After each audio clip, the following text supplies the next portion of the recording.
Bisa, bisa rekam ini. Udah rekam ya. Assalamualaikum warahmatullahi wabarakatuh.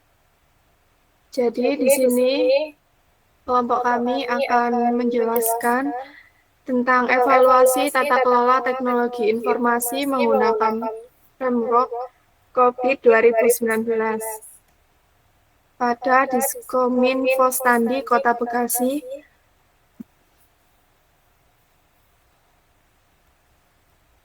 dengan beranggota kelompok yang pertama. Saya Rahnar Maulidan dengan NIM akhir 112. Saya Febriandi Nur Anggraini dengan NIM akhir 024. Saya Valentina Zara Febrianti dengan NIM akhir 051. Saya Feti Manita Penael dengan NIM akhir 113. Saya Agung Eka Febrian dengan NIM akhir 118. Selanjutnya akan dijelaskan oleh rekan saya. Baik, terima kasih. Di sini yang pertama ada latar belakang penelitian, yaitu peran Diskominfo sebagai penyedia layanan TI, komunikasi, keamanan cyber, dan juga infrastruktur digital. Permasalahan yang ditemukan yakni maintenance aplikasi yang tidak optimal, kompetensi SDM TI yang terbatas, dan insiden keamanan informasi. Kemudian belum pernah ada evaluasi tata kelola TI menggunakan COVID 2019. Tujuan penelitian ini yaitu evaluasi untuk mengetahui kapabilitas proses TI saat ini, mengidentifikasi gap, dan memberikan rekomendasi. Selanjutnya ada rumusan masalah, yaitu apakah objektif proses yang sudah sesuai, bagaimana hasil evaluasi kapabilitas, S is versus to be, apa rekomendasi perbaikannya juga. Kemudian batasan masalahnya yaitu pada fokus pengelolaan TI, inovasi SDM TI, dan juga keamanan layanan TI. Selanjutnya ada domain evaluasi, yaitu domain yang digunakan AP004, Manage Innovation, kemudian AP APO 07, Manage Human Resource, dan juga DS S05, yaitu Managed Insecurity Service.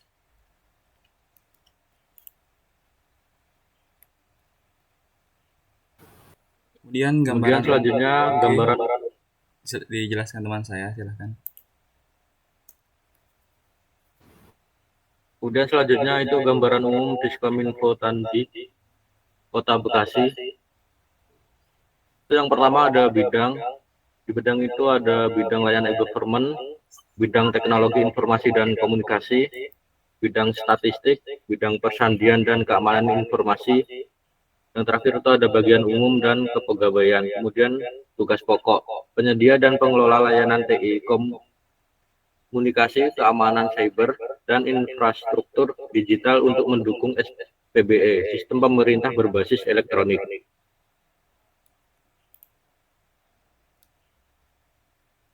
Kemudian visi dan misi Diskominfo Standi Kota Bekasi. Visi, fokus pada pemerintahan yang keren, inovatif, terampil, dan akuntabel. Visi ini menggambarkan komitmen Diskominfo Standi untuk membuat Kota Bekasi menjadi kota yang keren, menarik, dan inovatif dalam menggunakan teknologi informasi dan komunikasi. Kemudian misi yang pertama ada mewujudkan tata kelola kepemerintahan yang baik melalui penerapan e-government.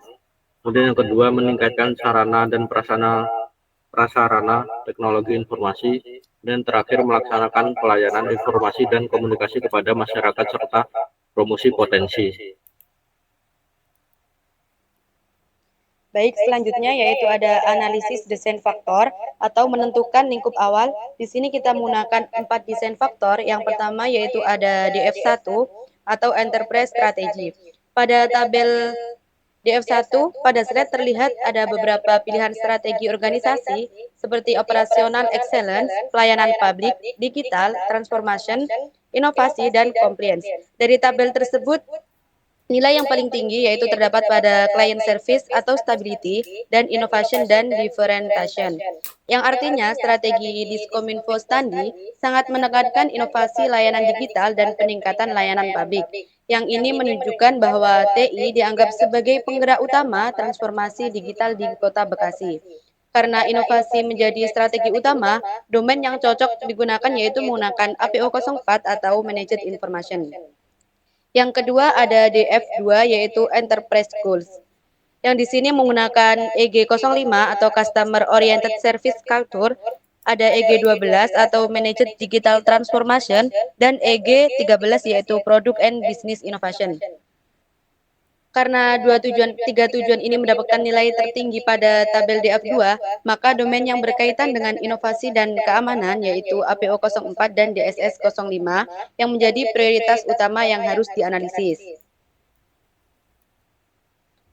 Selanjutnya yaitu ada DF3 yaitu Risk Profile atau profil resiko TI. Pada tabel DF3 di slide terlihat bahwa risiko yang mendapatkan nilai tertinggi adalah kekurangan SDM TI, ancaman keamanan cyber, gangguan aplikasi layanan, dan ketergantungan pada vendor.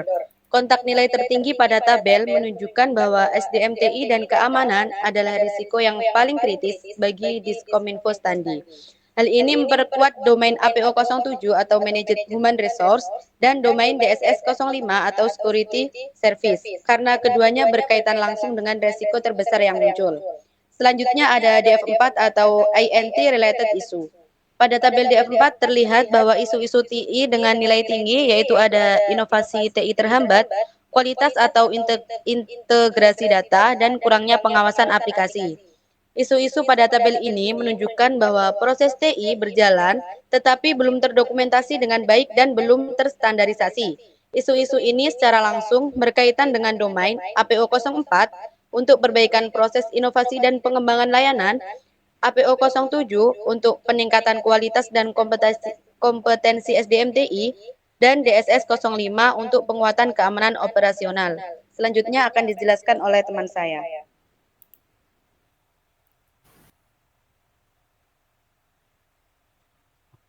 Yang pertama ada DF5, Trade Landscape. Grafik ini menunjukkan 25% ancaman tinggi dan 75% ancaman normal. Artinya, organisasi menghadapi sebagian kecil ancaman siber yang serius, namun tetap harus waspada. Implikasi butuh kontrol keamanan yang memadai, monitoring rutin, dan peningkatan awareness. Yang kedua ada DF6, Compliance Requirements, kepatuhan regulasi. Grafik ini melihatkan 100% kepatuhan tinggi, artinya organisasi wajib memenuhi regulasi secara ketat, tidak boleh ada kelonggaran. Yang ketiga ada DF7, Role of IT. TI berperan sebagai strategis, 5 paling tinggi, turnaround 4 tinggi. Artinya TI berperan sangat strategis, bukan hanya sebagai pendukung operasional, digunakan untuk inovasi, transformasi, dan perubahan besar organisasi. Selanjutnya ada DF8, IT Sourcing Model. Di situ proporsinya 50% outsourcing, 30% call, 20% insourced. Artinya organisasi lebih banyak membeli atau kontrak dibanding membangun sendiri. Implikasi ketergantungan tinggi pada vendor, perlu SLA, manajemen vendor, dan pengawasan kontrak. Lalu ada DF9, IT Implementation Method. 100% menggunakan metode tradisional, artinya pengembangan dilakukan secara bertahap, dokumentatif, dan terstruktur. Lalu ada DF10, Teknologi Adoption Strategy. Di situ 100% first mover, artinya organisasi ingin menjadi yang pertama mengadopsi teknologi baru. Next. Lalu ini ada DF11, Risk Tolerance. ditunjukkan pada tabel jenis perusahaan small dan medium 50 sampai 250 karyawan. Toleransi resiko rendah artinya organisasi sangat berhati-hati terhadap resiko TI. Implikasi perlu kontrol lebih ketat, banyak proses harus disetujui terlebih dahulu, fokus pada keamanan, keandalan, dan stabilitas layanan TI. Selanjutnya akan dijelaskan oleh rekan saya. Baik, kesimpulan desain sistem tata kelola.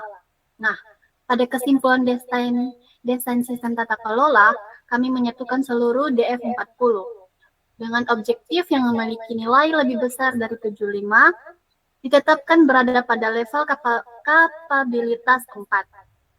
Objektif prioritas tinggi yang kami peroleh adalah yang pertama ada APO 004 dengan nilai 100, kemudian APO 007 dengan nilai 90, dan DSS 05 dengan nilai 95. Nah, ketiga objektif prioritas inilah yang dijadikan dasar dalam penyusunan desain tata kelola pada penelitian atau analisis ini. Selanjutnya,